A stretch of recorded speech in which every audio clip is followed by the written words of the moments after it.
Welcome to the podcast, Life to the Full, with Nancy Campbell, founder and publisher of Above Rubies, a magazine bringing strength and encouragement to families across the world. Smiles and joy is what I know.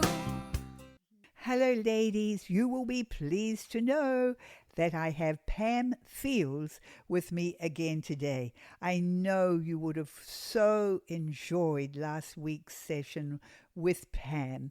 Now, as you know, Pam has also her own podcast, The Mum Next Door, so you can look into that.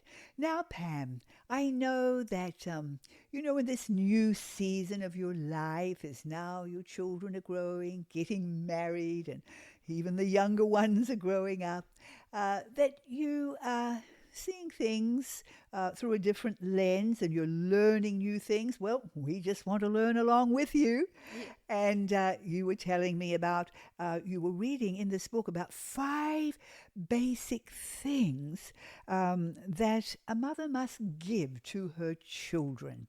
And so I think that's worth talking about today. Can we talk about those? Start off with the first one. Absolutely. Yeah.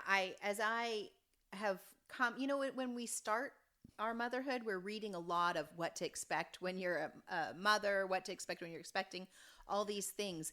And then I kind of felt like for a while, I've been doing this a long time. I don't really need to read a lot of mothering books. And there aren't a lot for the upper years anyway. But then I'm in this season where I'm starting to be more maybe retrospective, perspective, and also the things that I can learn now, I'm seeing in a different light, because it doesn't only help me sort through my own upbringing and my own years of mothering, but I can kind of filter it out, as if a colander, and take the things that I've learned and choose the nuggets to pass on to the next generation of parents in my family, as my daughters become moms and my daughter-in-laws become mothers. If I could boil it down and give them some thoughts, some ideas that maybe could help them direct some of the things they do, like, wow, what a benefit that is to be able to pass that on. And, in the last session, we talked about editing our child's story, or even being able to speak into one another and edit each other's life for the glory of God. And I was reading this book called Our Mothers, Ourselves by Cloud and Townsend. And it just talked about a mother's influence and how it really, stabilizes us or not, and will lead us into our future years.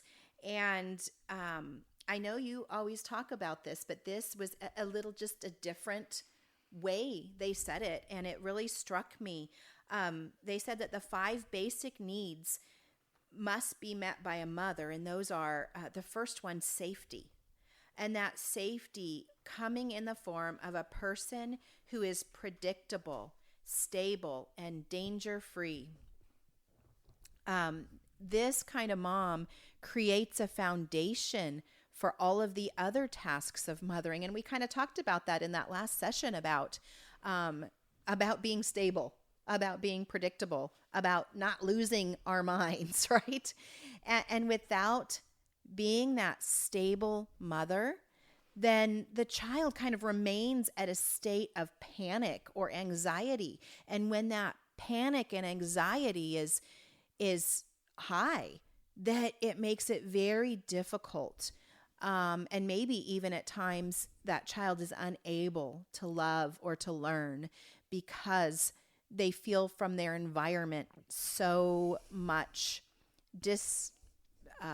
integration or destabilization, so safety being the number one. The second one being nurture, fuel for the soul. I know that in our home, we tend to be pretty practical, pretty efficient, and we got everything down to a system, and kind of a lot of the transactions, because we have a big family, and so it's a lot to manage. And so I can lend towards getting things done, and I forget to fuel the soul. Sometimes it's not natural in me. I kind of have to have a list and remind me, oh, I need to nurture here. Like it's within me, and it's my nature to be practical. It's my nature to get the lists done. But we need to have the immaterial, the not physical, functional part of relationship, and building that nurturing relationship in order to live in fullness. The third one on this list is basic trust. We need an ability to trust oneself in a relationship, and trust is a learned thing. Trust helps us to reach out and to depend and to need. And you know what? When I have needs, it means it's something that I can't do for myself, right? If I have a need, I have to go to somebody else. And when I see somebody else and somebody else pours into my life, I learn that dependency is actually a good thing, right? We need to feel comfortable with dependency instead of simply, I can do it myself. I don't, I need to trust other people, and that trust and that dependency on them really sets us up for being able to trust and depend on God. If I learn in the physical, in my day-to-day life, I don't need anybody. I can do it all myself, and that's also where I naturally tend to, be at a protective measure that I put into my life at a very young age, or what. I maybe just need to take care of myself because I'm not so sure about the people around me. But if I continue to live in that independence, then I'm not going to be able to trust God and go to Him. And isn't that where we need to be dependent upon God? So as mothers, a big part of that is instilling that basic trust, and letting our children understand that we can be trusted and they can depend on us. And being dependent is not a bad thing. Fourth, belonging and invitation. We all have a need to belong. We have a need to belong to family, and to something more than just ourselves, because God created us with a desire and a need for relationship, and we can't have a relationship by ourselves, right? No. I mean, one person is not a relationship. And when mothers love and care for their children, they make them feel wanted, and that transfers onto later feelings of worth and confidence in our relationships. And this is something that I'm finding, it's something that cannot be known through an intellectual exercise. Like, you can tell me that you belong here. You can tell me, oh, you're invited, go ahead and come. But when I arrive at the Campbell home, if I walk in the door and you say, okay, get along there, do your thing, we've provided the structure, the bed for you to sleep in, but you're on your own.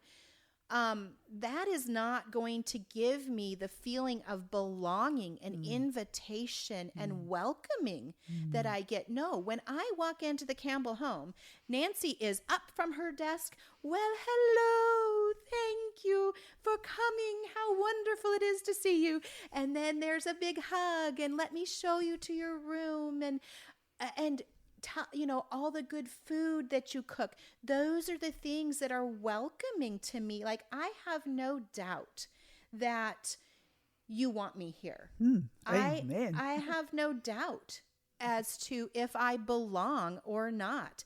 You have exhibited to me an experience of consistently belonging and consistently being wanted. And that is something, it's not just an academic exercise, and it's an experience. And I can tell you I have a welcoming home. I can tell my children I love you. I can tell my children I want you here. I can tell my children all the things with my words. But to experience that connection and that welcoming and the consistency, that's a different level. And this is something I am learning more of. And I've been a mom for almost 30 years, but I'm still learning and growing in this. That's the wonderful thing. We never stop learning, do we? For and sure. if we do, we're becoming very stagnant and redundant. We've always got to be open to more and new, and yes. And that's the exciting thing, is we are constantly stepping into that. Yes. And as we go through the seasons, it makes a lot of sense, because we learn things precept upon precept, line upon line, and as we grow, that is. Yes, talking about that welcoming and belonging, you were telling me another incident recently of how you just felt that welcome at a friend back in Oregon. Remember that story? Oh, yes, I was telling you that. Yes. I had just gone back. We're in Tennessee now. We've been here for 5 years, but our whole lives were lived in Oregon. And just a couple weeks ago, I went back and called up a friend on a Tuesday, and I said, hey, I'm in town for a couple days. Is there any way I could stop by and visit for just an hour? I haven't seen you in a couple years. And she called me right back and said, oh, I would love to have you. I have an hour. I had other appointments, so I thought I just don't want to take too long. I don't want to take too long of her time. So I pulled up in my rental car and got out, and I just looked around, and it was like, in the movies, that how they have the, it's all just so beautiful. And I don't think I had seen her house with that amount of beauty. And I don't know, it just struck me. And maybe because I had been reading this book, I stepped out onto her porch, and she walked out and said hello. And all it took was the hello. And I started bawling. I couldn't believe it. My eyes, I was like, oh my goodness, I need a tissue. All I'm doing is standing on the porch. She only said hello. But I thought back to all the years. I met her when my oldest was 5, so 24 years that this woman has invested in my life and brought me meals when I had a new baby. Or honestly, she didn't always tell me the rosy things. Sometimes she challenged me, and she told me things that maybe were difficult to hear. And she challenged me. She poured into my life. And so at that moment, I said, I don't know why I'm crying, except just being here. It was that welcome heart and that welcome home, and knowing that I belonged and that I held a peace in her heart just as much as she held a peace in mine. Yes, so beautiful. Well, which actually kind of brings to this fifth and final point of the basic needs that must be met by a mother. And that one is someone to love. And that's, we have, when a baby is born, there is an object of their love, and that object is mother. Mother fulfills their needs, and they begin to fall in love with mother. And then dad is probably secondary as he begins to nurture and care for them. And of course, all the siblings. And then as you grow, there's many objects of our love, right? But initially, in order to develop emotionally and physically and intellectually, socially, all those things, we need to experience to give love and to receive love. And I see it with your friend Erin, as she, she got these little children. She adopted them. I can't remember how old they were, but she has been able to pour into their lives, and that has grown them, even physically, socially, intellectually, emotionally, spiritually, all these things. And those, I'll just go on. I'm getting a little distracted, but those needs that we meet and those actions that we take are like vitamins for our lives. And, you think about when a child is born, they have their body chemistry, right? And there could be some nutrients missing. There could be some deficiencies for some reason, or as they grow in their environment and the foods around them, they may acquire some deficiencies. And so whenever we think about that, like nutritionally, if you have a nutrient deficiency, what do?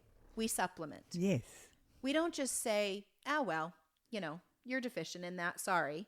No, we go, okay, we want to bring the body to wholeness, and we want to bring the body to health. So if there is a deficiency, we supplement it to bring it into health. And that is something where this book has really challenged me in saying, you know what, there are places, even the best mom, the mom that was super intentional and had done for all other, I don't know, lack of other words, had done everything perfectly. Well, we're imperfect people, and so we're always going to miss something, It's not reasonable to think that we are going to do everything perfectly with each child and each of their personalities and each of their makeup, So there's going to be things that are missed. And I know, looking back, there were things in my life that were missed through my childhood. And, this is something where I'm learning is the concept of remothering. The areas maybe where I wasn't mothered well, that I can go look for supplements. And that's what, when I found Above Rubies, when somebody handed that magazine in my hands when my oldest was 4 months old. And a long time. Yeah, it's a long 29 years ago. Reading the magazine began to remother me. It was teaching me things that were missing. And then, as I listened to audio cassettes in those days and then began to attend some Above Rubies retreats, I experienced different aspects and learning of motherhood that were intellectually teaching me, but they were also experientially teaching me through the ministry of other women and through the ministry of you and of you coming up and asking about, being curious about my life. And as we would drive to the airport to send you back to Tennessee, Because eventually Pam, along with some others, began to put on ladies' retreats up there in Oregon. That's so right. We were coming up every year, and I would stay at your home. It was always a very special time, and watched your children grow. It was so wonderful. Yes, and they all remember the time Nancy would come and read stories to them, and we'd have a fantastic dinner that was the healthiest I could try to put together. I have to say we had to make a little bit of a variety because some of my family didn't always want to cooperate. But anyway, so we, there's areas that all of us can learn to grow.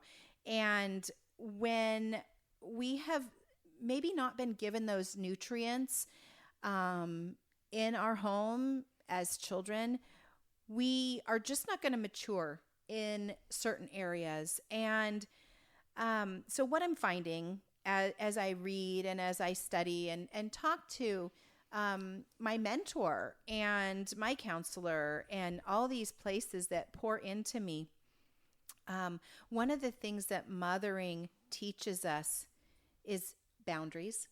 Mothering teaches us boundaries and how to respond to challenges. That's, we talked about in the last episode about a challenge of losing chickens, or, different challenges in our situations, and mothering through our ministry to our children molds them into their futures. One time, a few weeks ago, I was at a park doing my 30 minutes of walk every day, and I saw this young mom with a toddler, and the ground was rocky and uneven, and this mama took her baby down from her hip and pointed to grandma across the way and said, "Go walk to grandma. Go on, you can do it. You can do it." And as this little one toddled over, that mama kept saying, "You can do it. You can do it." And that struck me in the light of what I'm learning. And I wanted to go over and say, "Oh, you have no idea. You are giving your child like this internal narrative. You are teaching them that in the future, when they have obstacles, when they have rocky roads, when like that distance seems a long ways to go, they're going to have your voice in the back of their mind saying, 'You can do it, you can do it, you can do it.'" And that is something, we've heard your daughters interviewed before, and they say it's amazing to be the daughter of Nancy Campbell, because she always spoke into us and encouraged us in the things that we could do, and always, just spoke so positively. It made them believe that they could do anything.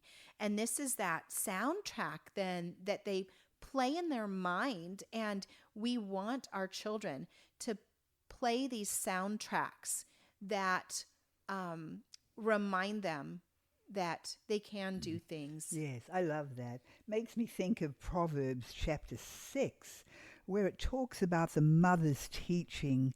And it says here in verse 20, "My son, keep thy father's commandment, and forsake not the law," or that is the word teaching, "of thy mother. Bind them continually upon thine heart, and tie them about thy neck. When thou goest, it shall lead thee, and when thou sleepest, it shall keep thee, and when thou awakest, it shall talk with thee." It's a soundtrack. Yeah. And so we have to think, lovely mothers, what are the soundtracks we are recording for our children?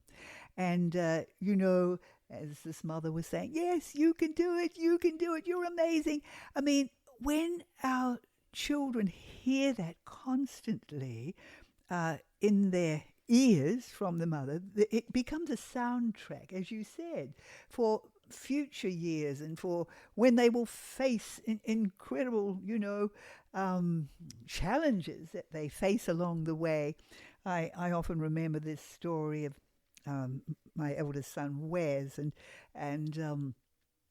they were taking out the Newsboys, the band he manages, and they decided that they were tired of just having all their concerts in these big auditoriums, because they took so much of the money they would make from the concert. It was all just have to be given back on this and this and this and that. So they said, "Okay, we'll design our own big tents." And so they did that. They designed these tents, and it was like going out with a circus. They had to take everything. They had to take the food stalls and the toilets, and they had to take everything with them. But unfortunately, they got out there to Texas, and incredible windstorms came and tore these tents to pieces. It happened on more than one occasion, until they actually lost millions. And I remember saying to my son one time when he came in, I said, "Oh, Wes, how are you getting on with all these problems out there?" He just looked at me. He said, "Mum, I don't have problems, only challenges." And he worked through those challenges, but that was his whole understanding. Problems meant nothing to him. They were just a challenge along the way. Mm-hmm. And yes, And that was a soundtrack in the yes, Campbell home that you have put in your children from the beginning, and all your grandchildren know it. I've talked to yes, your grandchildren. What do they know? A good man's never stuck. that's right. That is That came down the generations. it Yes. is, and so they continue to play that. Yes, they do. It's amazing. That was a phrase that my father constantly said as we were growing up, and to himself. I mean, any challenge that he faced, and wow, how am I going to do this? No, good man's never stuck. He got it from his father. So, and then, my father would say it, and then it came us children, his children, my generation, and we all said those words, and now the grandchildren are saying it. And then I guess the next generation will too. It just carries on. It's a soundtrack. And we can make positive soundtracks or negative soundtracks. It's true. Yes. And and this is one thing I'm finding. A lot of my friends are my age. Very makes sense. And we come to an age where we're like, things didn't exactly turn out for some of our children or even for ourselves the way we thought, right? And sometimes it's not all bad. It's just different, Yes. different than we thought. But we do start to, I think, now in our 50s, get to be a little more contemplative of, why and what and how. And you know what? I have a group of children that are grown adults, and then I have younger ones still in the home. And I think if I could stop and think about areas and the way that I mothered these older children, and what was it any different, or is it any different than the way I do the younger ones, I have to say yes. As we learn to and grow in our motherhood, we decide what hills to die on, Yes, exactly. And then sometimes I do admit I'm just more tired. And so that determines sometimes where I'm going to put my efforts. Yes. I have grandchildren now, and I have all these things to juggle in a different way.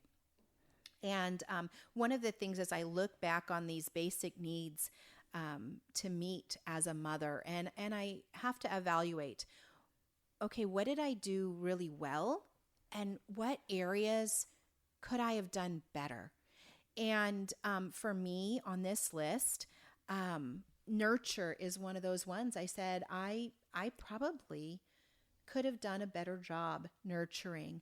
That was hard for me. I knew I needed almost a list. Like, these are the things. And The Power of Motherhood, that book, I got it right after it came out. It was about the time my first one was born.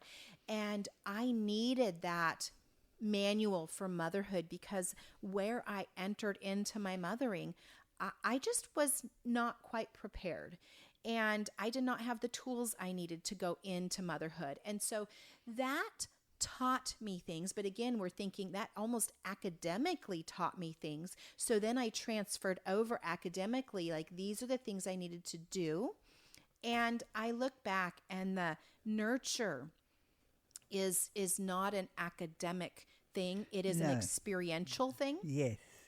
And we were talking earlier about an experience I had with one of my daughters. Yes. This one, I'll tell you this. I have a fantastic mentor in my life right now. I meet with her almost every week, and we've been meeting for 10 months to study the book of Ephesians, and we are only to Ephesians chapter 5, because we find all these areas to stop and just linger and work through. And one of the things that she told me when she started mentoring me is, she's like, "You're not a hugger, are you?" And I said, "Oh no, I am not a hugger. It's just kind of not in me. I'm not really, I could do without it." And she said, "We're going to change that." And I thought, well, I'm not interested in changing that. But if you say I need to, I trust your wisdom, but I know within me that is hard. Okay. And so every time I meet with her, at the end, she's like, "Come on, give me a hug." And then she's sending me articles, you need to have a 20-second hug every day, and different things. And so she's always challenging me. And that's one area I think, looking back, I hugged my children, but I did that because I read it in a book. And it might have been The Power of Motherhood. It might have been a different one. I don't remember. But I cognitively knew hugging is good for your child. So I need to hug my child. And I remember, down on my knees or up on the couch, just hugging them and not quite thinking, when can this get over? But also not feeling it as much as I was committed to doing it because I knew it was right for them.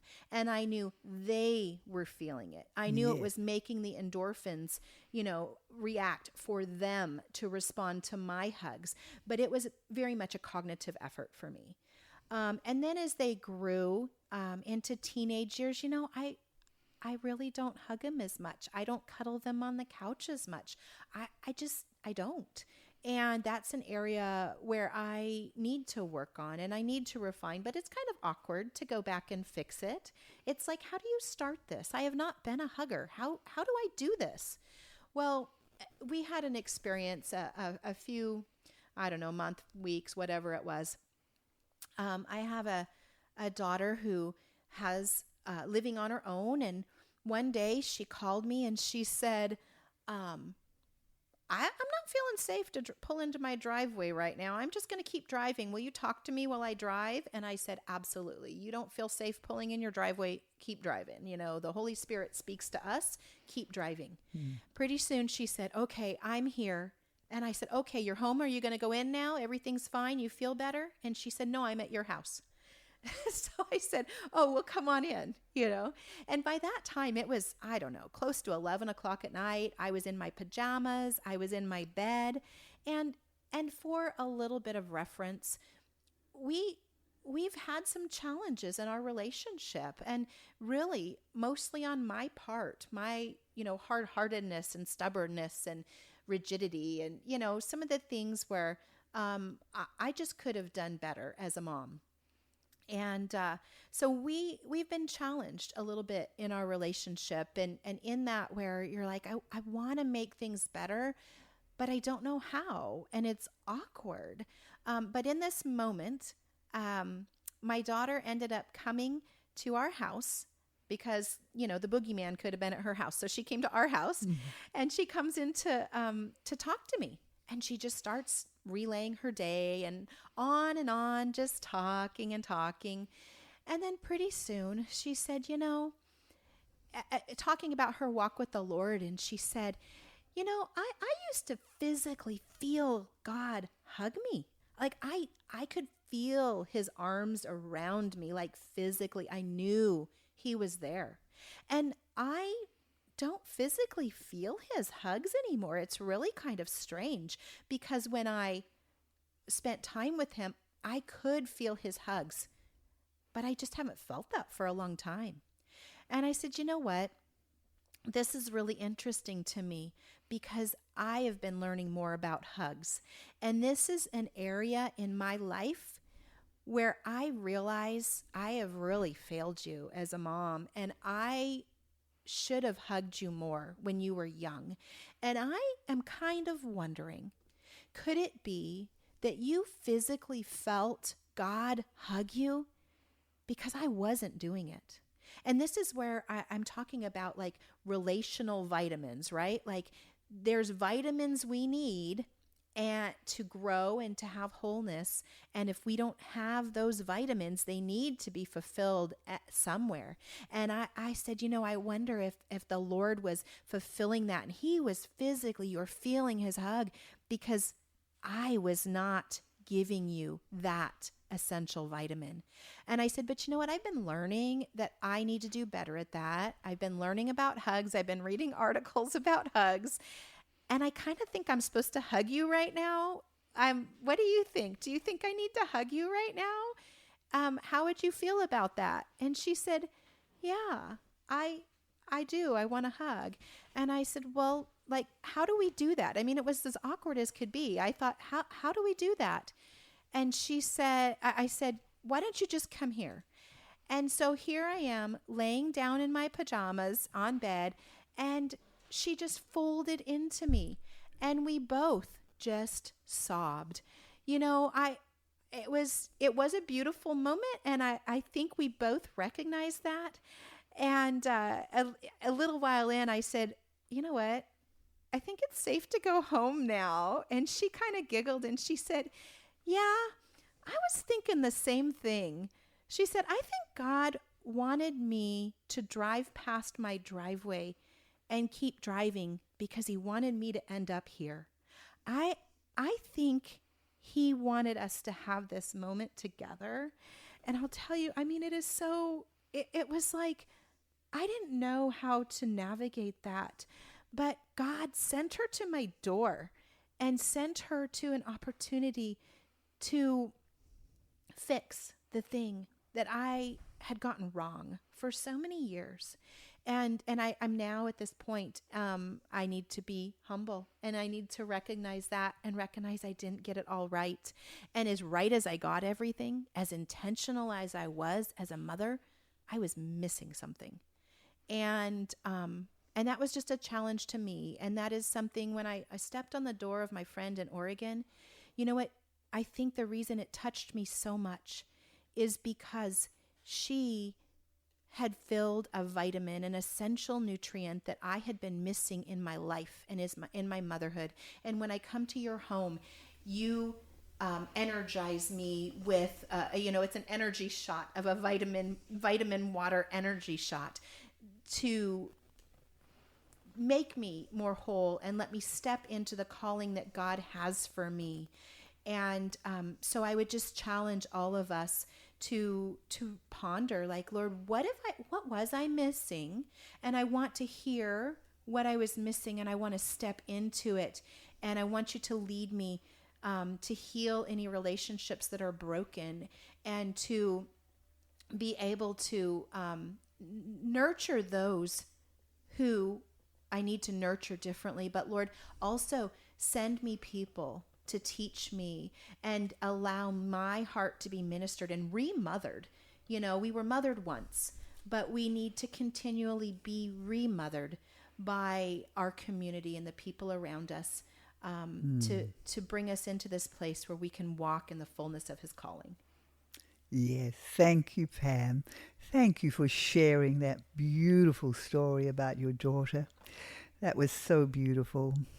Father, we just come to you at the end of this podcast again, and thank you. Thank you for your patience and your long suffering as you continue to show us your ways and teach us your ways.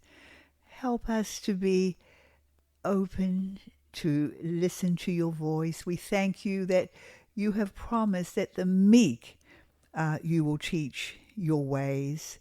And Lord, we want to have a meek spirit to hear your voice. I pray again today for all the precious wives and mothers listening. Bless them today. Pour out your spirit upon them and lead them more and more into all that you have for them. I ask in Jesus' name. Amen.